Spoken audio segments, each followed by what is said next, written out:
অপার বাংলার জনপ্রিয় অভিনেত্রী মধুমিতা সরকার। গত বছরের শেষের দিকে নতুন প্রেমের খবরে শোরগোল তুলেছিলেন তিনি। এরপর থেকে রাগ ঢাকতো দূরের কথা, প্রেমিকের সঙ্গে পাহাড় জঙ্গল ঘুরে ঘুরে কাটাচ্ছেন মুহূর্ত। এবার সব চমককে পেছনে ফেলে জানান দিলেন এবার 7 পাকে বাধা পড়তে চলেছেন তারা। এখন ভক্তদের মনে প্রশ্ন জেগেছে, পাত্র কে?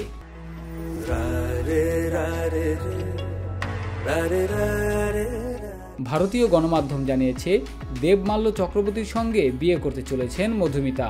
এ বিষয়ে ভারতীয় এক গণমাধ্যমের সাক্ষাৎকারে অভিনেত্রী বলেন, আমি বিয়ের তারিখটা এখনই জানাতে চাইছি না, এটা একটু আড়ালে রাখতে চাইছি, কিন্তু খুব শিগগিরই আমার বিয়ে।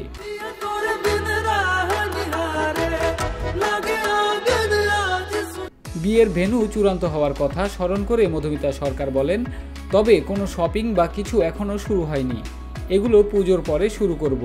যেভাবে পুরোটা পরিকল্পনা করা হয়েছে তাতে আশা করি পুজোর পরে 1-1.5 মাসের মধ্যে পুরোপুরি প্রস্তুতি নেওয়া যাবে, তবে ভেন্যু ঠিক করা আছে।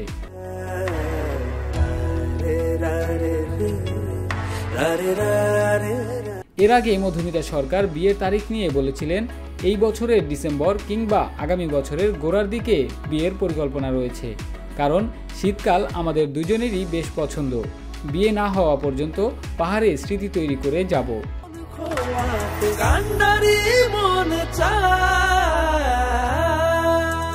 ভারতীয় টেলিভিশন স্টার জলসায় প্রচারিত বোঝে না সে বোঝে না ধারাবাহিক পাখি চরিত্রে অভিনয় করে তুমুল দর্শকপ্রিয়তা লাভ করেন মধুমিতা সরকার।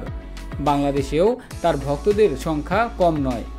বয়স 18 বছর হওয়ার পরই মধুমিতা ভালোবেসে ঘর বাঁধেন অভিনেতা সৌরভের সঙ্গে, কিন্তু এই সংসার বেশি দিন টেকেনি। 2019 সালে সৌরভের সঙ্গে বিবাহ বিচ্ছেদ ঘটে তার।